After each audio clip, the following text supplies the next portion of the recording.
ঘৰত পকা কল থাকিব আৰু মই কলপিঠা নবনাম এইটো জানো হ'ব পাৰে? একদম হ'ব নোৱাৰে। তাকে আজি ভাবিলোঁ কলপিঠা বনামেই যেতিয়া ভিডিঅ' এটা কৰি মোৰ ভিউৱাৰ্ছসকলৰ মাজত শ্বেয়াৰ কৰোঁ। আজি পাতত দিয়া পিঠা বনাব ওলাইছোঁ আৰু কলৰ মালপোৱা বনাব ওলাইছোঁ।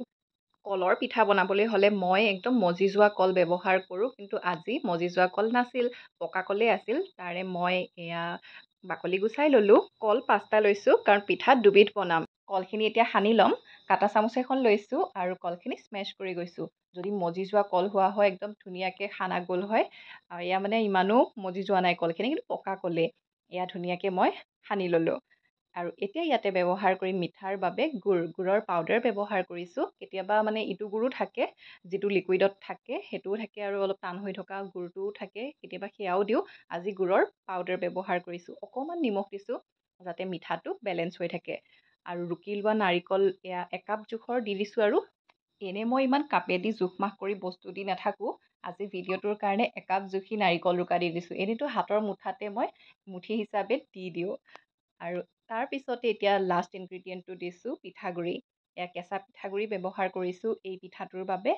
আৰু এয়া মই এহাটা দিছোঁ। ফাৰ্ষ্টে ইমান সোপা দি নিদিওঁ, এমুঠিমান দিওঁ, সানি লওঁ, তাৰপিছত অলপ অলপকৈ এড কৰি যাওঁ। মানে কনচিষ্টেঞ্চিটো বেলেঞ্চ কৰি ল'ব লাগিব পিঠাটোৰ বাবে। বেছি জুলীয়াও নবনাওঁ আৰু বেছি টানো নকৰোঁ। ভিডিঅ'টো চাই যাওক, তেতিয়া গম পাব পিঠাটোৰ বাবে মই কিমান কনচিষ্টেঞ্চিৰ বেটাৰটো বনাই লৈছোঁ। এয়া অলপ অলপকৈ দিছোঁ, সানি গৈছোঁ, আৰু অলপ দিছোঁ, সানি গৈছোঁ।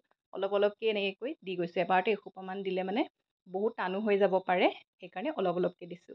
এতিয়া ভিডিঅ'টোত দেখিতো ধৰিব পাৰিছে, এয়া ওপৰৰ পৰা পেলাওঁতে মানে লাহেকৈ পৰিছে, সৰহকৈ পৰা নাই, বেছি মানে জুলীয়া হৈ থকা নাই কনচিষ্টেঞ্চিটো। কলপিঠা বনাব লৈছোঁ আৰু তাকো পাতত দিয়া পিঠা, গতিকে কলপাতটো লাগিবই। এয়া মই কলপাত ধুনীয়াকৈ ধুই পখালি মুচি লৈছোঁ।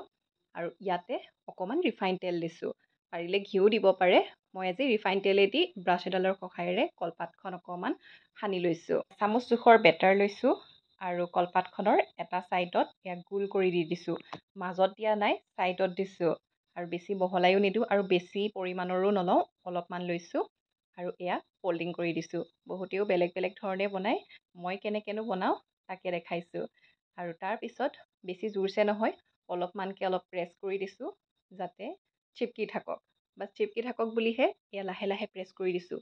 বেছি জোৰছেও দিয়া নাই, নহ'লে বাহিৰলৈ ওলাই যোৱা চান্স থাকিব। এয়া কেইবাখনো মই ৰেডি কৰি ল'লোঁ।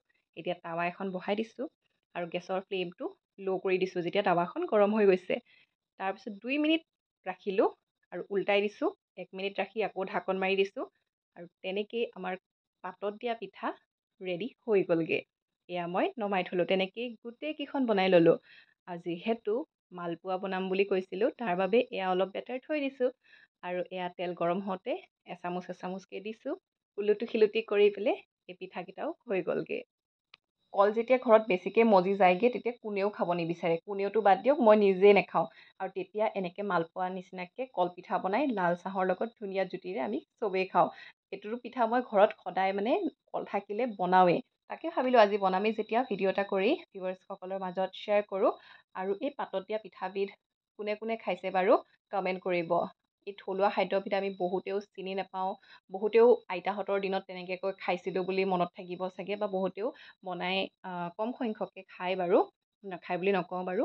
এই থলুৱা খাদ্যবিধ কাৰ কাৰ প্ৰিয় হয় কমেণ্ট কৰি জনাব। কোনে এনেকৈ কলপিঠা খাই ভাল পায় লাইক কৰিব।